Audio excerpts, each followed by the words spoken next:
What if the most powerful school reform strategy is not inside the classroom at all? In this episode of Homes with Purpose, we step into a conversation that education professionals rarely hear framed this way. We talk about housing as infrastructure for learning, not as background noise, not as a social issue on the side, but as a foundational driver of student performance, behavior, attendance, and long-term success.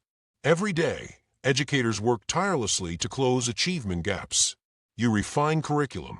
You strengthen instructional leadership. You invest in professional development. Yet how often do we pause and ask a more fundamental question? Where did the student sleep last night? When a child moves twice in one semester, learning is disrupted.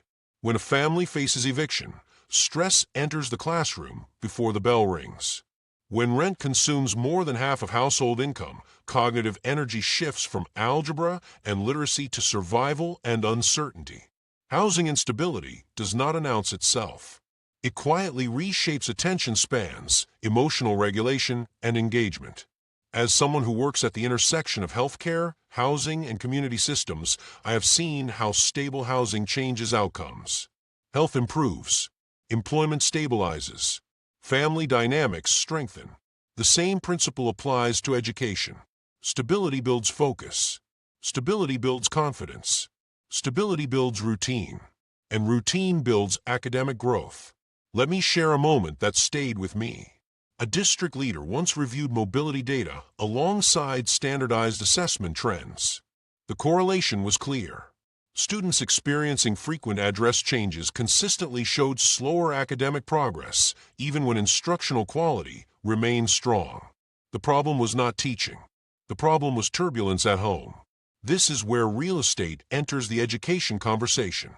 Zoning decisions shape school enrollment patterns. Affordable housing availability influences student turnover rates. Transit-oriented development affects commute times for families and teachers. Public-private partnerships determine whether neighborhoods remain inclusive or become financially exclusive. Real estate is not separate from education, is deeply embedded in it. And yet we often treat housing as someone else's responsibility. School leaders focus on instruction. Developers focus on returns. Policymakers focus on regulation. But what if collaboration across these sectors is the missing strategy? Education professionals have more influence than you may realize. When superintendents speak at city council meetings about student mobility, policymakers listen differently. When principals partner with community development organizations, neighborhood planning shifts. When educators advocate for fair housing practices and inclusive development, the narrative expands beyond test scores. I also want to challenge a common best practice. We measure success in schools through assessment data and graduation rates. Those metrics matter. But what if we also measured housing stability as an educational performance indicator?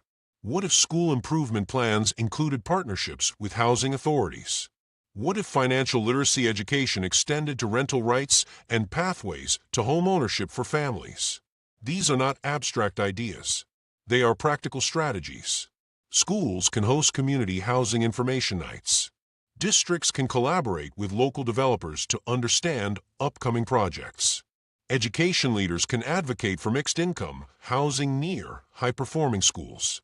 Data teams can track mobility trends and intervene earlier with support services. Small shifts in awareness can create meaningful change. Here is the deeper question. If we know housing instability disrupts learning, do we have a responsibility to speak up? This is not about turning educators into real estate experts. It is about recognizing that stable housing is educational infrastructure, just like technology access, just like safe facilities, just like qualified teachers. Without it, everything else works harder than it should. I believe education leaders are uniquely positioned to elevate this conversation. You see the human impact long before it becomes a policy headline. You understand how stress translates into disengagement. You understand how consistency fosters growth. When you connect housing to academic strategy, you expand what leadership looks like. So I want to hear from you.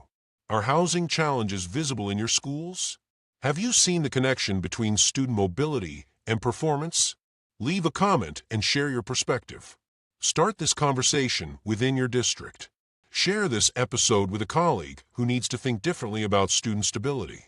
If this resonates, subscribe to Homes with Purpose and join a growing community of professionals who believe real estate decisions shape educational outcomes. Together we can bridge sectors, elevate dialogue, and build communities where students are not just enrolled, but secure. Because when housing is stable, learning has room to grow.